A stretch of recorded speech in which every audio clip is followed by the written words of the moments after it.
Buenos días, bienvenidas, bienvenidos a este proceso que lleva adelante la facultad con este liderazgo de, además de un gran amigo, un profesor extraordinario. Edwin, realmente estás haciendo huella en tan poco tiempo, huella profunda en la facultad, que además es una facultad que yo aprecio mucho. Me alegra que se inicie este proceso. Agradezco la invitación, es un privilegio, es un gusto. Que el espíritu de la curiosidad intelectual sea lo que movilice a todos ustedes, estimados estudiantes, sobre todo en relación a su formación y en relación a esa perspectiva laboral que viene en el futuro, donde ustedes sean gente muy inteligente, muy veloz y muy buenas personas. Estas son las cosas fundamentales en el mundo del trabajo. Estudiar mucho, pensar mucho y compartir mucho, ayudar a las personas. Al final, un profesional está al servicio de la humanidad, cualquiera sea su campo. Y ustedes mucho más que están en un campo tan fascinante como es el de la tecnología, la informática, la comunicación, es decir, tienen ustedes un espacio disciplinar fabuloso para contribuir a la sociedad. Si nosotros con Edwin podemos hacer el esfuerzo por darles un impulso intelectual y en valores, pues aquí estamos. Dicho esto, me toca compartir con ustedes unos 20 minutos de unas cuestiones interesantes con relación a la utilidad de la investigación en su formación, en qué medida el acto de investigar, el fenómeno intelectual de pensar en base de literatura científica, siempre con los sensores alrededor, en torno a la realidad, puede ayudar a que un estudiante sea más potente profesionalmente. Pues la investigación es como una vitamina neurológica, es decir, es una de las actividades más potentes, por supuesto, que existe en el mundo intelectual. De hecho, es quizás el esfuerzo más sofisticado que el pensamiento humano puede producir. Porque el conocimiento científico tiene una característica nuclear. Es un conjunto de ideas que pueden verificarse con la realidad. No es especulación, no es intuición, no es inspiración trasnochada, no es un discurso popular, es un pensamiento que tiene una utilidad práctica porque además nace y se contrasta con la realidad. Es un conjunto de ideas tan bien organizadas, de manera coherente, conectadas, que gracias a ese cuerpo ideológico es que podemos llegar a la realidad, intervenir en ella y percibir un cambio que además hasta cierto punto puede anticiparse. Y finalmente evaluar ese cambio, con lo cual verificamos el conocimiento que hemos aplicado y el desempeño que hemos demostrado.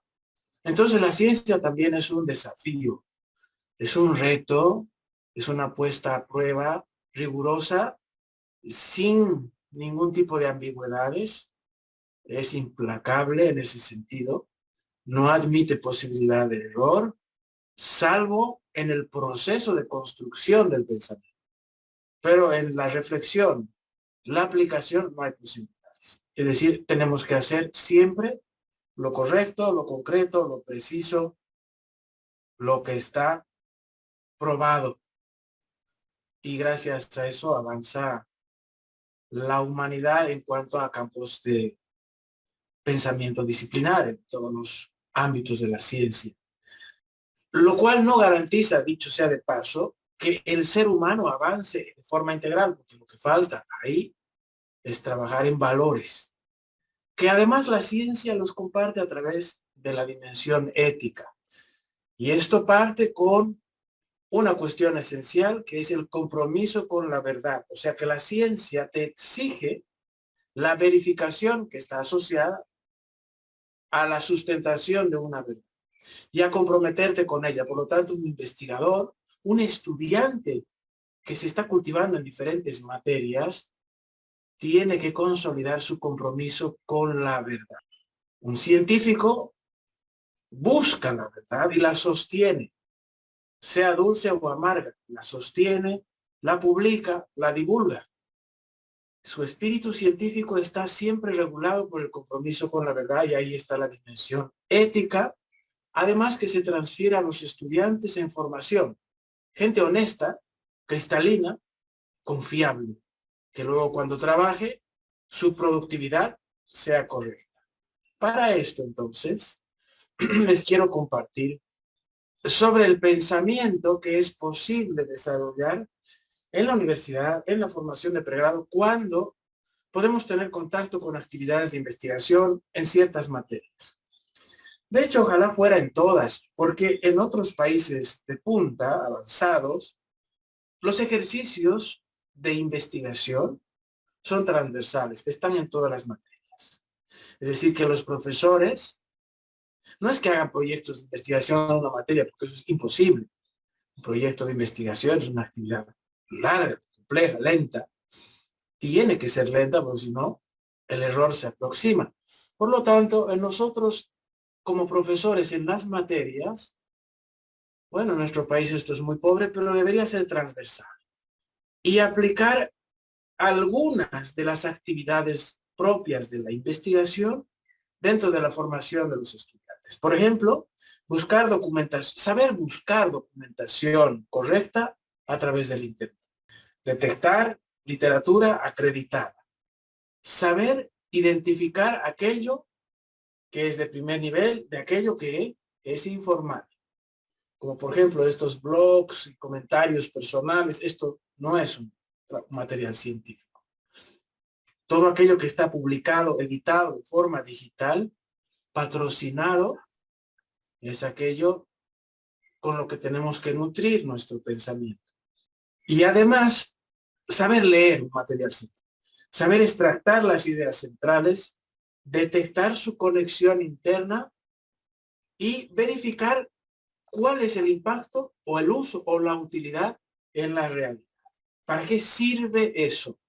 Si esto hiciera un profesor en todas las materias, en sus materias, tendríamos este ejercicio gimnástico intelectual, dialéctico, de identificar un tema interesante, buscar literatura, estudiarla, analizarla y confirmar su utilidad. Y si es posible en materias avanzadas, hacer ejercicios de aplicación, donde se haya podido experimentar la sensación de aplicar un conocimiento científico.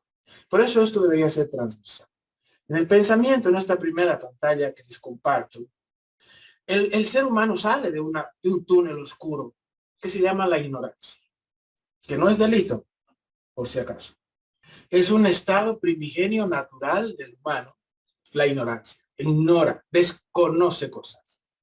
Y por lo tanto es necesario y urgente salir de esa oscuridad hacia la luz. Este camino es tortuoso, es difícil, es lento, es largo. Y en la universidad se produce esta recta final hacia la luz, allá en esas aguas que ves en la fotografía al final. Está el mundo del empleo, el mundo del trabajo, donde tienes que navegar en aguas bravas, buscando estabilizarte en algún puesto de trabajo, demostrar tu potencial y tener éxito y ascender laboralmente para ganar y aprendizaje y tener mejores condiciones salariales, laborales, etc. Este último tramo de la universidad es clave, esta parte del pregrado, de cara hacia el mercado laboral. Ese es el último tramo. Hemos recorrido 12 años de escuela y colegio fundamentales, porque han tenido que sentar las bases para un pensamiento lógico formal, que es el que se consolida entre los 16 a los 18 años. Así, una persona puede leer un poema, por ejemplo, y detectar su profundidad. Puede leer una metáfora y entender, decodificar su sentido. puede pensar en la composición del sol sin necesidad de agarrarlo, mejor dicho. Puede estudiar el agua a 100 grados sin meter la mano. Es decir, puede abstraer. Abstraer significa pensar en un objeto en su ausencia, no necesitar el objeto para pensar en él. Es el mundo puro de las ideas. La abstracción es poder pensar en las cosas que son tangibles e intangibles sin necesidad de experimentarlas. Por ejemplo, pensar en el amor, no necesariamente estando enamorado. Pensar en la vida, por supuesto, en el concepto. Pensar en la muerte, obviamente sin necesidad de pasar a mejor vida, ¿cierto? Pensar en conceptos a través de un conjunto de ideas que te dan el sentido de este concepto. Esto se llama abstracción. La secundaria tiene esa misión fundamental, pero no todos llegan a ese umbral, no todos los estudiantes. Ya Piaget nos dijo que 4 estadios hay que recorrer para llegar a pensar. La inteligencia, el pensamiento, se consolida hacia el final de la adolescencia y hay que poder abstraer. Cuando, por ejemplo, pensamos sobre el pensamiento, esto es una de las abstracciones más complejas. Pensar sobre el acto de pensar. Y es lo que se llama al final metacognición. Pensar sobre el fenómeno de crear un pensamiento. Esto se llama la superabstracción al final. Y para lograr esto, hemos recorrido esos 12 años de colegio. Llegamos a la universidad previsiblemente con esa facultad mental y entonces, dentro de las actividades académicas de las materias, podemos tener conexión con la investigación y nos permite desarrollar, ya dentro del pensamiento abstracto, estos 3 tipos de variantes dentro de la abstracción. El pensamiento reflexivo, el creativo y el innovador.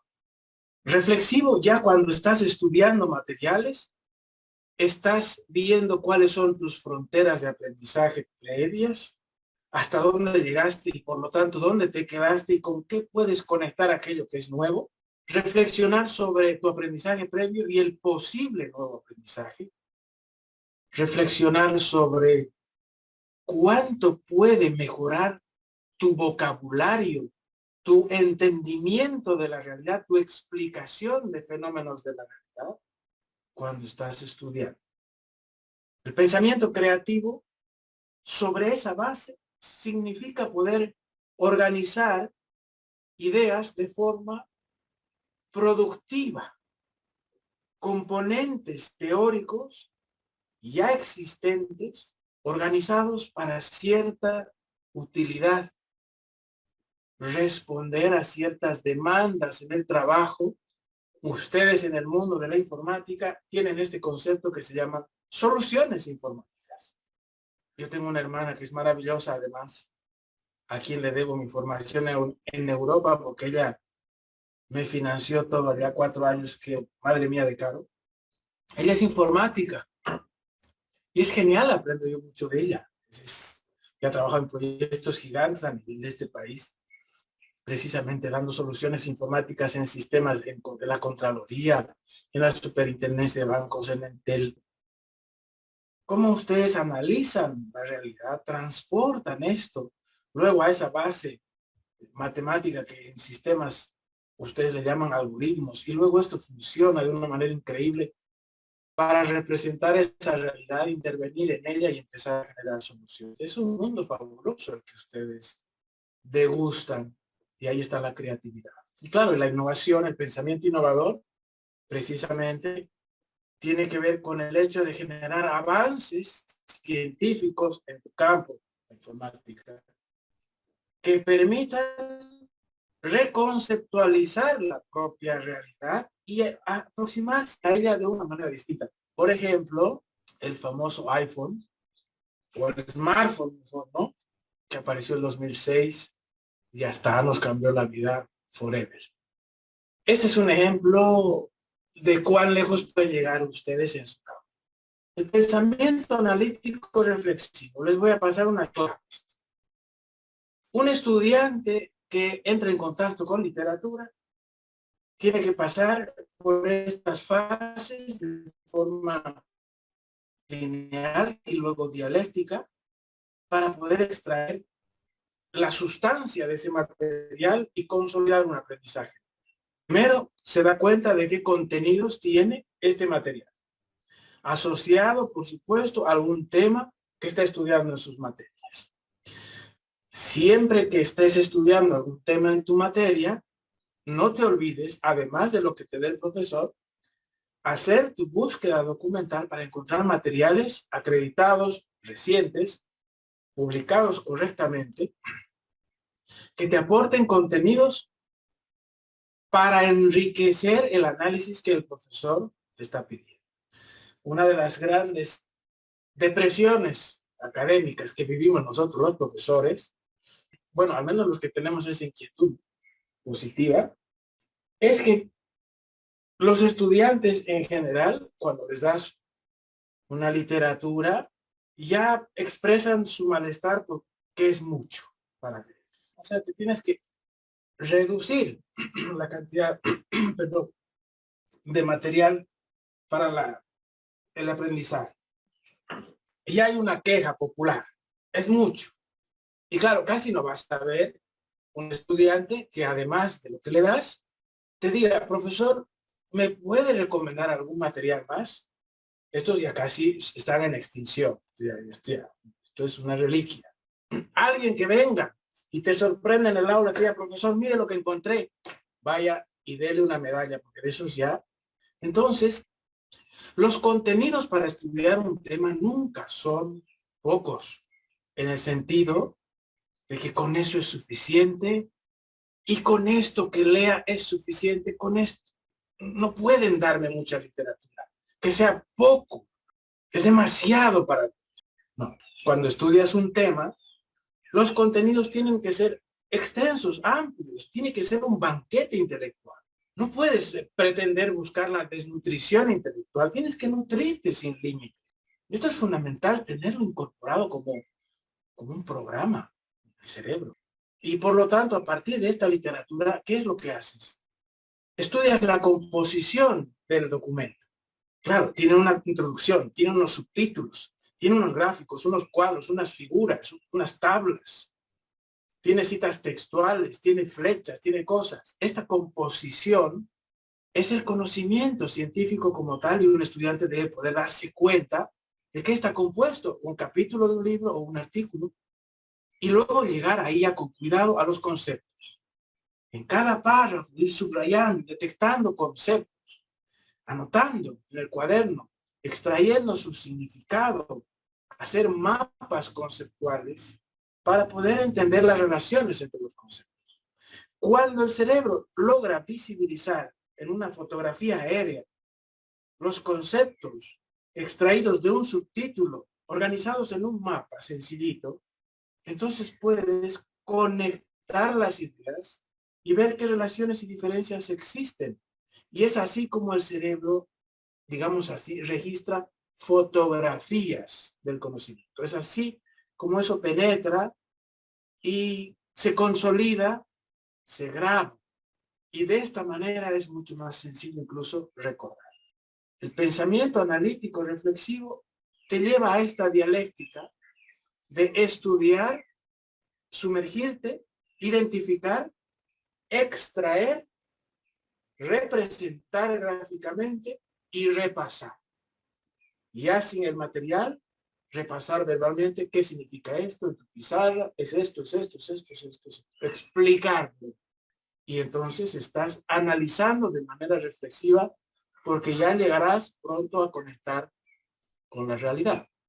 El pensamiento creativo es justo el piso superior que te va a llevar a afinar tu intelecto para ver cómo sobre lo que ya existe plantear organizaciones nuevas de los conceptos. En tu caso, para empezar a pensar en soluciones. Fíjate ahí, a la izquierda. Realidad, utilidad, interacción, aplicación y evaluación. Es decir, que el pensamiento creativo, una vez que ya has estudiado el material teóricamente, te pone en contacto directo con la realidad. ¿Para qué sirve esto?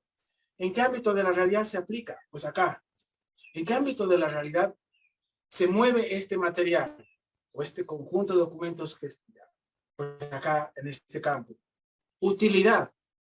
¿Qué puedo hacer yo con este conocimiento en esa realidad? Interacción. ¿Cómo puedo aproximarme a esa realidad sin romper nada? Es decir, mis medidas de precaución cuando me acerco. Aplicación. ¿Cómo intervengo? ¿Qué hago primero? Lo segundo. Es decir, digamos así, un plan de trabajo cuando estás ya en la realidad. ¿Cómo te mueves en él? Siempre hay un plan de trabajo y en tu campo hiper riguroso además, ¿no? Porque ahí no hay forma en tu campo de meterla, porque si no, salta. Y por último, evaluación. Evidentemente, en todos los campos disciplinares existe la evaluación de la calidad, por eso a mí me ha interesado hacer eso, en evaluación de la calidad. Y me sirve para en todos los campos disciplinares, eso es ingeniería, eso es construcción civil, informática, medicina, existe la evaluación de la calidad, porque para todo hay indicadores, es decir, todo tiene que poder medirse, y luego de que se mida, hay que poder emitir un juicio de valor, y esa es la evaluación. Ahí al pensamiento está llegando a la cima, a la cúspide, a la producción más sofisticada que es esta, y con esto voy terminando. El pensamiento innovador. Fíjate esa foto ahí, que no sabes que la he buscado por horas, porque no. Las fotografías en un PowerPoint son importantísimas, te ayudan mucho. Hay 3 momentos en la postura de esta persona, 3 movimientos intelectuales dentro del cerebro. La sorpresa cuando bebes un nuevo conocimiento. 2, la conciencia de que lo has entendido. Entonces ahí el aprendizaje se ha consolidado. Se llama aprendizaje significativo.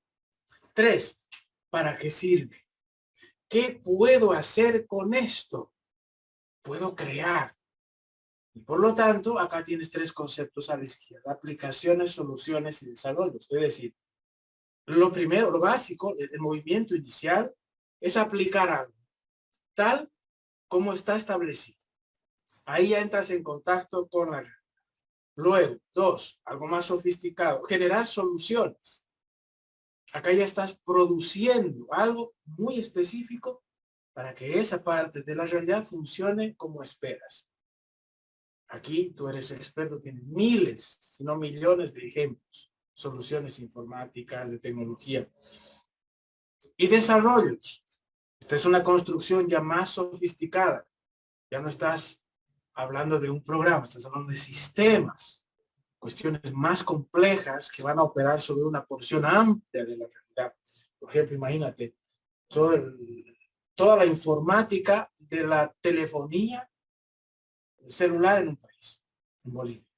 O toda la informática de la gestión de presupuestos del TGN, Tesoro General de la Nación, Contraloría del Estado. O sea, son cosas amplias, complejas, densas, que se producen en los desarrollos. O sea que desarrollar es al final una producción cúspide, máxima, donde la innovación se ha consolidado.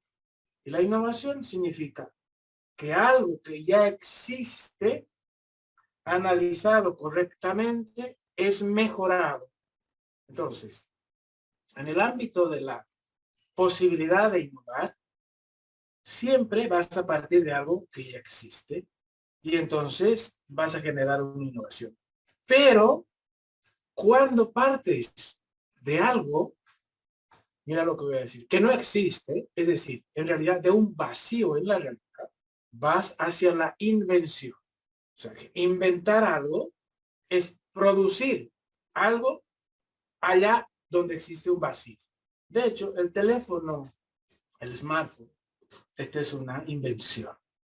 El teléfono móvil de los años 90, yo me acuerdo que cuando salió con mi hermano nos compramos el más baratito que solamente marcaba y era todo un espectáculo y grande, es una creación, es una innovación porque el teléfono de cable ya existía, bueno, al inalámbrico y del inalámbrico al teléfono móvil con el que vas por la calle.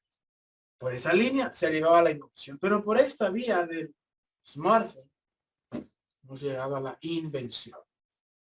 Y estas son las formas más sofisticadas en las cuales el pensamiento de estudiantes que se van ya cultivando en sus materias pueden llegar a generar durante su formación. Por eso yo me apasiono con lo que hace Edwin, porque motiva a los estudiantes a que puedan generar cosas, bien sea por la vía de la innovación, o sea, decir, una mejora interesante sobre algo que ya existe, o incluso pensar en algo que no existe. Y entonces, de esta manera se puede ver cuán lejos puede llegar el pensamiento, siempre y cuando esté entrenado en esa gimnasia intelectual de la investigación como base, que es estudiar, revisar, pensar, aprender, preguntarse, estancarse, salir del fango, volver a mirar las cosas, abrir tu mente, ampliar tu perspectiva y decir, oh, aquí, esto es lo mío, aquí me gusta esta parcela, aquí yo puedo hacer esto, se me acaba de ocurrir. Pero no es una cuestión trasnochada, es producto, un proceso denso, espeso, agotador de reflexión, que no es otra cosa que la dialéctica científica del aprendizaje. Qué lindo fuera que todas nuestras universidades llegaran así. Eso quería compartir con ustedes, estimados estudiantes, hoy. Muchísimas gracias, Marcelo. Qué maravilloso. Mi hermano, de verdad, 57 participantes.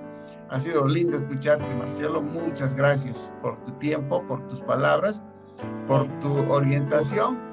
De momento estamos trabajando, Marcelo, con los otros mentores que tú ya los conoces, nos hemos reunido.